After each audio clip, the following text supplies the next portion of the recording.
Another quick example that I love about it, I was doing multifamily before, and the typical model with multifamily is you buy this apartment complex of, let's say it's 100 units, and your plan is to evict 20 people or at least wait for turnover, and then you're going to rehab these 20 units, and then new people come in and you jump rents $200 because you've got a brand new apartment.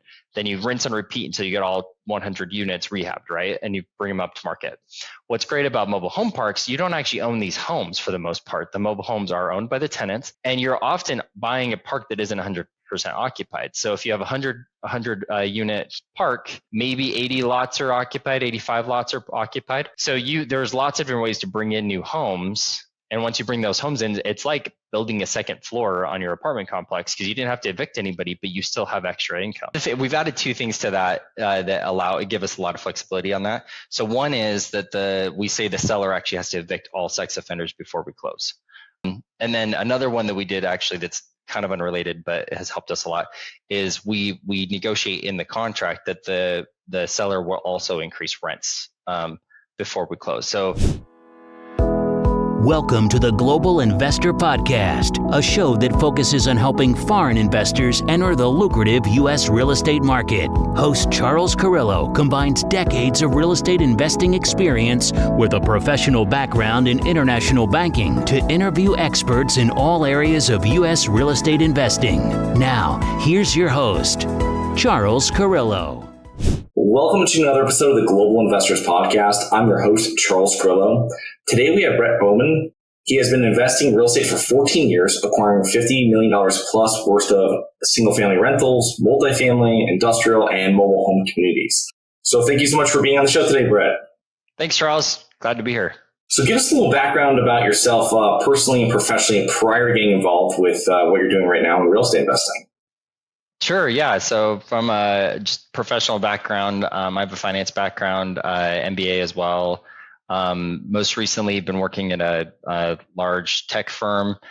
Been there about 9 years or so.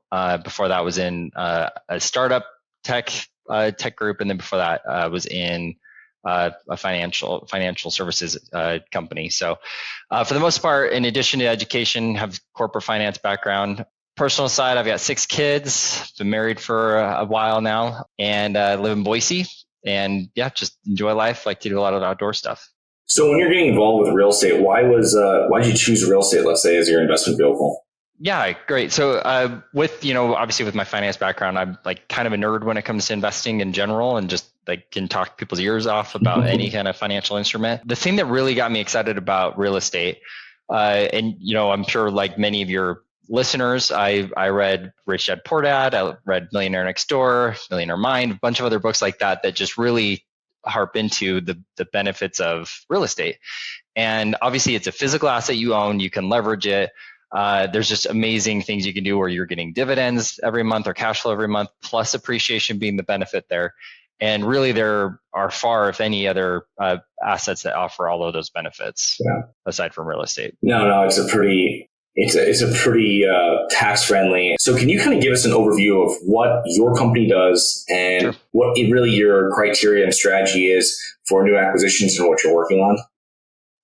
Yeah, absolutely. So we started about 3 years ago as a company, but before that had been in investing individually. So my partner Ryan Hill had already been doing mobile homes and just mobile home parks. And just to kind of quickly explain how I even got into mobile home park investing, again, about 3 years ago is when I met Ryan, and I had already been doing some passive investments in industrial, multifamily, had done some single family investing on my own and things like that, and was really looking to step up my getting a little bit more active. And I had worked as an underwriter for a few syndicators. So I really started learning how to raise capital, how to work with SEC filings, how to do the background and underwriting. That's probably one of the more complicated aspects. But again, corporate finance background, that came fairly naturally for me because it's a lot of the kinds of the same things that we look at when we're evaluating internal project investments.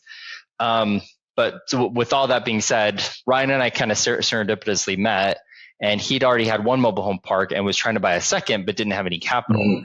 So it was an easy way for me to make a transition from passive to active, because he really just wanted a passive investor, but ended up needing an active partner as well on it. So after we bought that second mobile home park together, I found a portfolio of mobile home parks within about 3-hour radius, which is kind of what I was looking for. We bought that with about 30 investors. So we kind of went from 0 to 100 pretty fast as far as like jumping right into syndications. That was a fairly natural progression for us just because I had done some of the co-GP work with other partners. We'd had some mobile home parks experience. Specifically, what attracted me to the mobile home park industry and just that asset class. Initially, I thought, kind of the same thing everybody thinks. Who wants to invest in trailer parks? Or like, I want something that I can show pictures and people are going to be proud, like think it's so cool that I own that. And for the most part, mobile home parks aren't that. We've got some really gorgeous ones that have pools and clubhouses and manicured lawns, all those kinds of things. But the vast majority of them are low-income housing and or affordable housing. And so they're not going to be the trophy asset. But what's really awesome about them, there's lots of things, honestly, Charles. But what's really awesome is there's so many different income streams that you can leverage that the sky's the limit. I mean, I've heard of people adding vending machines. We have people. One of our first things right away, we're able to sub-meter. Most of these parks, they pay one bill for water, sewer, trash, all of that, and we can come in and add a water meter to each home. And immediately we're recapturing amazing value because we're billing back to each individual tenant. And it's better than RUBS because they know what they can control. Yeah. So that's just one of many things. Another quick example that I love about it, I was doing multifamily before, and the typical model with multifamily is you buy this apartment complex of, let's say it's 100 units, and your plan is to evict 20 people or at least wait for turnover, and then you're going to rehab these 20 units, and then new people come in and you jump rents $200 because you've got a brand new apartment. Then you rinse and repeat until you get all 100 units rehabbed, right? And you bring them up to market. What's great about mobile home parks, you don't actually own these homes for the most part. The mobile homes are owned by the tenants, and you're often buying a park that isn't 100% occupied. So if you have a 100 unit park, maybe 80 lots are occupied, 85 lots are occupied. So there's lots of different ways to bring in new homes. And once you bring those homes in, it's like building a second floor on your apartment complex because you didn't have to evict anybody, but you still have extra income from those homes. So yeah, really lots of options for increasing income. I never thought about the whole vacancy issue because when you're doing multifamily properties, normally you're working with a property that might be 90% occupied as you're doing those renovations. And it always really hovers around that 90%. So you have some that are regularly vacant, some that are being renovated to be re-rented out and made ready and all that kind of stuff. I never thought about doing the value add actually with not having the cash flows really dip. So that's I've never heard of that before. That's a great point. One of the things I had a question with, and you kind of touched on it a little bit, with the park-owned homes, there's two questions here. Is like, number one is, what do I do, or what do you do when you're going into a park and you have more than what you really want? And how many really park-owned homes do you want, or where you kind of turn down a deal, and how do you deal with that? Because as I understand it from other mobile home operators I've spoken to, that's one of the big red flags or things or downfalls is getting into too many park-owned homes, and then now you're kind of like let's say a D-class, C-, and now property owner, not a mobile home community owner. Yeah, and I honestly, I think that's one of those things that when you're first getting into mobile home parks, you've got to decide what your model is. Some people love mobile park-owned homes. You do get better cash flow because you're able to rent out the home itself. The problems with it, though, is that let's say you're getting an extra $500 in rent for the home. You're paying insurance on it, and that insurance is probably about $50 to $70 for the home, depending on the value of the home. You're going to have to fix anything that comes up on it. You've got taxes every year on it. There's just all these things that you have to do by owning the home that you don't have to do when the tenant owns it. The other big issue is you evict a lot more when they're renting them, and they're not taking care of them. So you inevitably are going to have pretty big rehab expenses when they move out. So we prefer to not own the homes. You can't avoid it. We've got about 1,400 units in our portfolio and own about 150 of the homes, which is not by choice. So we're in the process of most of those are under rehabs. Most others were just moving into parks or getting ready to sell, things like that, because we just don't want to own them. The other thing that's really important to know is when you talk about capitalization rates as far as value goes, obviously it's based on net income divided by the current capitalization rate. home rent is not included above the line. So it's not actually adding to your net operating income. It's below net operating income. So that extra cash flow you're getting is nice extra cash flow, but it doesn't actually increase the value of your park. So we've just decided that it's not worth the effort. And the other thing to consider as well is debt. So some banks won't, many banks, including especially agency, won't lend if you have too high of a ratio of park-owned homes. And what were you saying about the risk factor with that? Yeah, so the risk is on a tenant-owned home, the national average is about 8 years that somebody lives in their home if it's tenant-owned. And then obviously they're going to take care of it better. It just, their lawn's going to be nicer. They're going to be better to their neighbors, all those things. The risk if it's park-owned, it's just another rental home for those people.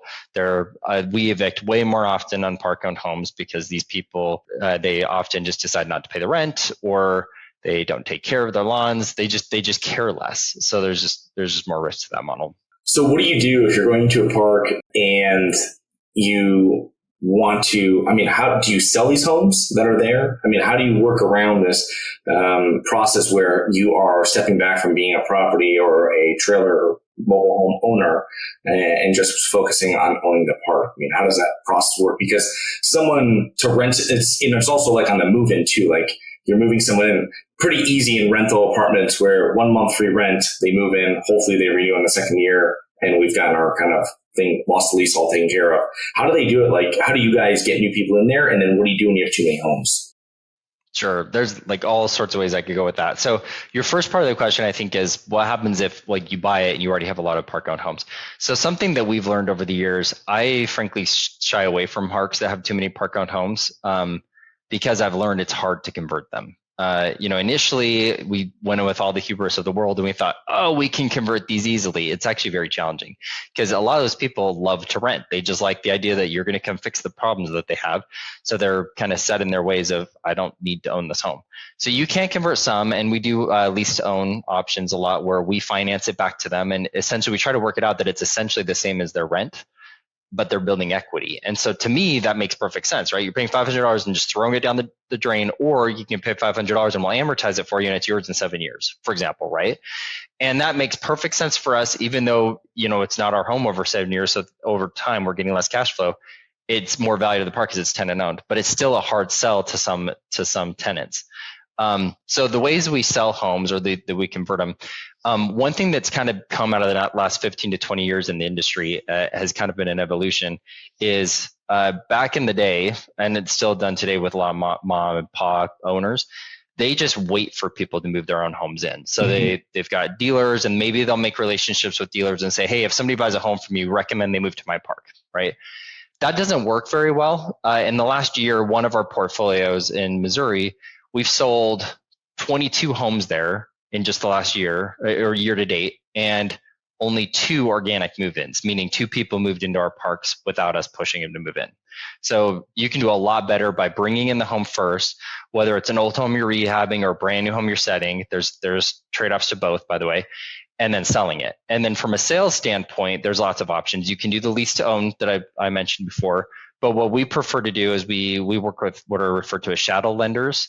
So these are lenders that specialize in mobile home financing. So we have 3 or 4 that we work with in the Midwest that generally we as the park owners have to guarantee the loan. So if someone defaults, it comes to us. But what's nice about that is people that otherwise wouldn't be able to qualify for a home, they're able to get into a mortgage and they can buy these homes. And even with the rising interest rates on single family, the interest rates on mobile homes are not climbing as much as you would think. There may be 1 to 2 points higher than single family, where pre interest rate hikes, they were 4 or 5 point spreads. So the spreads closing in on that, just been interesting to see. Yeah, that's great. Maybe you have higher qualified buyers that are now using this financing. How are you guys looking for? Is it pretty similar to what you were looking for when you're evaluating a market and going down to like a neighborhood level? Is there anything else that you're really looking for that maybe you're not looking for if you're going for renting single family or multifamily property? Yeah, I think it's a little different. So with mobile homes, for us at least, what we're looking for is we want a MSA that's got 100,000 people in it or more, ideally more, obviously.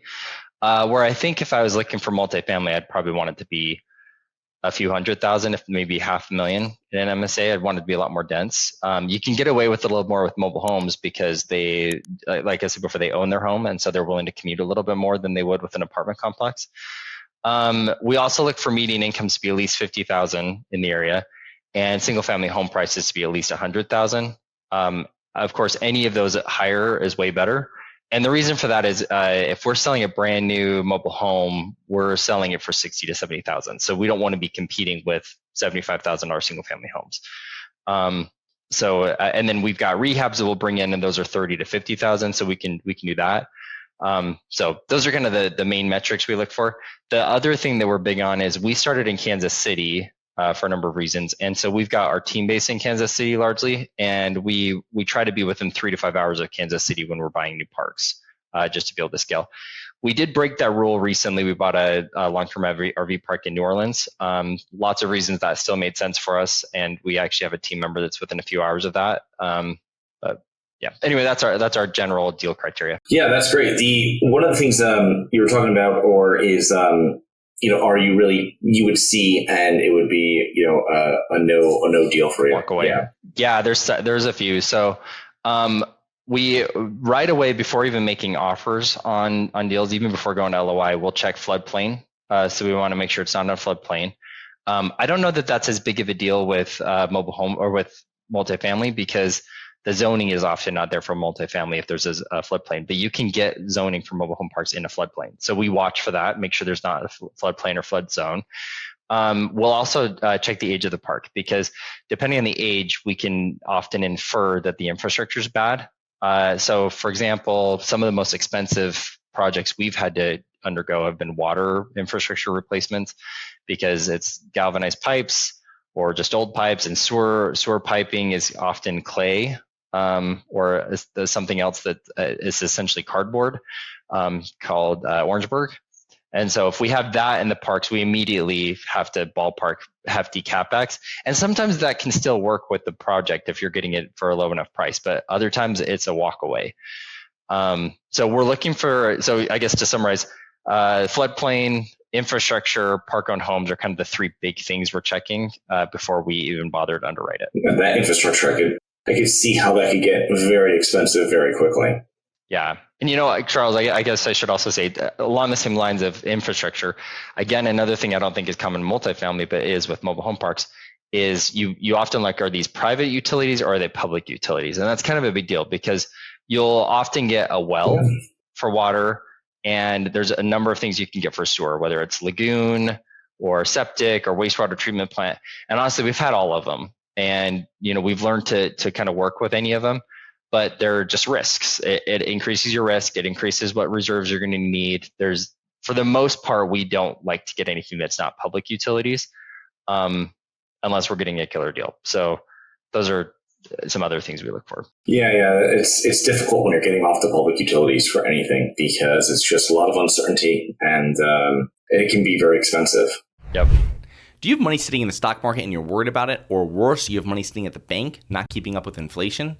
My name is Charles Carillo, founder and managing partner of Harborside Partners. And since 2006, I've been investing my money and my family's money into income-producing properties. These are real assets, real properties with real addresses that produce real cash flow. At Harborside Partners, we provide passive investors who love real estate with a turnkey investing solution. If you want to put your money to work in real estate but can't find deals, don't have the time to get funding, and the last thing that productive people want to do is manage real estate.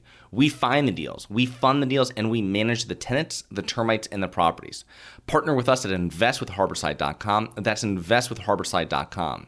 Go to investwithharborside.com. If you love real estate, you like the idea of passive income, and believe that income-producing properties will appreciate over time, go to investwithharborside.com. That's investwithharborside.com.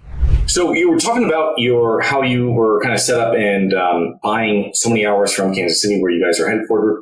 How much really goes into, once you have a park, let's just say you've purchased it, it's running, and you're doing your CapEx, you're adding value to the property. I mean, how are you doing it with management? How does this work? Like, is there someone that's on site with these parks? Is there someone from you guys that just like goes out once in a while, monthly, to see these parks and make sure everything's running? I mean, how is that set up on your management? Because it seems, or it is, a lot less intense compared to like a multifamily property.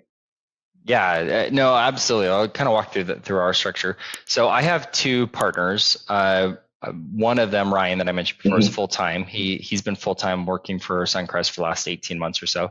The other two of us, Matt and I, have day jobs. So he and I are able to work about 10 to 20 hours a week, depending on Suncrest stuff. And he and I each have different things that we can do that no one else works on. So we like really focus on optimizing what our time is spent on. And then we have 5 other people that are full time with Suncrest that do all of our centralized tasks. So the big things they do are like financial analysis. We've got project management, home coordination. We actually have 2 people that their full time job is homes. This is like buying, moving, installing, selling homes. So we really centralize as much as we can. And we have a team of virtual assistants. We actually just hired some some contractors, I should say, in the United Kingdom, but we have others in the Philippines and India. So all of those, between all those resources, we're able to centralize tons of stuff. So our people that are on the ground don't have to worry about bookkeeping. They don't worry about collections. For the most part, they don't have to worry about any kind of evictions. We do most of that other than delivering the letter. They can do it. We handle like taxes, all that kind of stuff is us. So then we have on the ground, we have community managers that are part-time. I don't think we have any that are full-time. And they get lot rent for free. So that's worth $300 to $500 a month, depending on where they're located. And then they often will get some kind of stipend. So on average, we're probably paying between lot rent and the stipend, we're probably paying about $11 to $1,500 a month to these park managers. And they're mostly walking the park, making sure things are safe, looking for violations, things like that. We do a lot though from a centralization standpoint to make sure, I guess, Charles, you asked, sorry if I'm a little over the place here, but you kind of asked like, what's the effort that you put into the parks, right? And it definitely depends on the park. So we've had some that we buy and 3 to 6 months later, we're hardly doing anything with them because we've onboarded them. They're a well-oiled machine. We've got everybody on auto pay. We've got a strong entrepreneurial operating system. You probably have talked about that. I can talk more in detail if you'd like, but where we know if there's hiccups that come up, we can address them. And then we have others. One of them in particular, we bought it over 2 years ago, and we still spend a ton of time on it every single week because it still struggles, right? Like it's been one of those that had bad sewer, bad water, bad electric. We had lots of sex offenders in there. And so we knew from the beginning it was going to be a nightmare, but frankly, it's been a bigger nightmare than we thought. So we're kind of at the end of the tunnel on that one. We're almost good to go there, but it varies. And that's why you do a lot of due diligence to make sure you've got a solid plan, because no one wants to be spending 2.5 years to stabilize one property, where we've got, 24 now. And I'd say at least 20 of those were stabilized within 6 to 12 months. So it's, it varies. Yeah, I was going to ask that. That's one thing is when you're talking about the sex offenders. Of course, we do like a lease audit when we're buying an apartment building, so you know who's there, and we have an idea of who we think is going to go bad and how much we put in reserves and all this kind of stuff. How are you guys doing it? Because that would be the last thing I would be worried about. Do you guys review who's in these homes if you're going to own them or if they're already privately owned? Yeah, for sure. So we get the rent roll. We do check we have a sex offender check that we do. We actually, one of the things we added recently to our PSA property, why can't I think of what that's called? The contract. Yeah, purchase sale agreement. Property. Thank you. One of the we've added 2 things to that that give us a lot of flexibility on that. So one is that we say the seller actually has to evict all sex offenders before we close. And we haven't had any of them disagree to that yet, which has been nice because, you find one and it actually gives you extra time too. So it gives you a little bit more due diligence timing. And then another one that we did actually that's kind of unrelated, but it has helped us a lot is we negotiate in the contract that the seller will also increase rents before we close. So 30 days before we close, we do a $20 to $40 rent bump. It's not huge. We never want to go to market. We like being below market because it helps us sell homes faster. But what's cool about that is that not only does that help us walk into some equity, but it helps the appraisal, it helps the financing, all those kinds of things are better from that. And you're still paying the old valuation before. So that is a very good element. That's a really good, yeah. The other thing is you're not the bad guy to the residents. The seller is. The sellers who raise the rents. So there's some nice parts of that. Interesting. Yeah, that's great. That's a lot of great information. One thing on a side note is, if I am correct, that I think Warren Buffett or something invests into a company that finances mobile homes. Is that correct? Yeah. So Berkshire Hathaway actually owns it's 3 different companies. Let's see if I can get them right. They've got a home manufacturer. I think they own Clayton Homes. They for sure own one of the manufacturers. I think it's Clayton. And then they own a shadow lender, and they own a park lender that loans on parks. So they're very into mobile home parks. So what would you say? I mean, you've been in this for years, many different parks. I mean, what are common mistakes that you see mobile home investors make? I've mentioned a few of them in the red flags. I think it's easy to think that you can take on the world. And that, like I said before, we've made the mistake of buying parks where we were convinced we could convert all of the park-owned homes within 2 weeks, right? And that's just not possible. So I think it's easy to think that you can, do some of these things, and you got to just really hedge and really be conservative with your estimates. It's much better to assume that you're going to convert, a third of them and actually get to 50%. Then assuming you're going to convert 100 and get to 30%, So just being conservative on that. I think the infrastructure is another big one. I've seen people that don't even check the pipes. We always have plumbers go in and scope the entire park because, again, you're better off knowing if there's leaks or if there's aged infrastructure. And sometimes you can get a retrade on that too. If you know it's going to cost 100K, you tell the seller, I'm walking unless you give me 100K for this or credit for it. So it's way worth the time and effort to do that. Those are probably the 2 biggest I've seen though. Yeah, infrastructure with just something on older multifamily too, and I've had it happen on older properties I've owned, and it's expensive. It's extremely expensive for updating old plumbing, old electrical. I mean, it's and you're just patching it too. I mean, because something, you know what I mean? You're putting old connected to to new, and it's just it's a whole mess. So kind of as we're wrapping up here, any advice you would give to anybody aspiring, other than avoiding those red flags that we've been talking about and mistakes? Any advice you'd give to aspiring mobile home investors?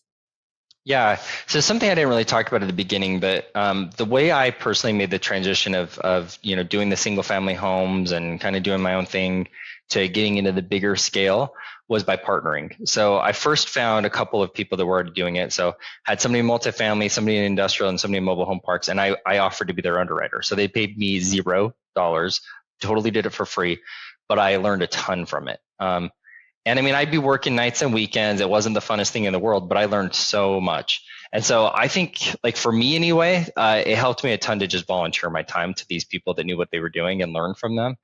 And so I guess in the same vein, partnering is really helpful. And it can be I think a relatively easy way to do it is to be a passive investor first. And you can do that either by doing what I mentioned before, where you're kind of a junior mentee doing some work for free, or you invest in a property and make it clear to the partner that you want to kind of be involved and learn a little bit.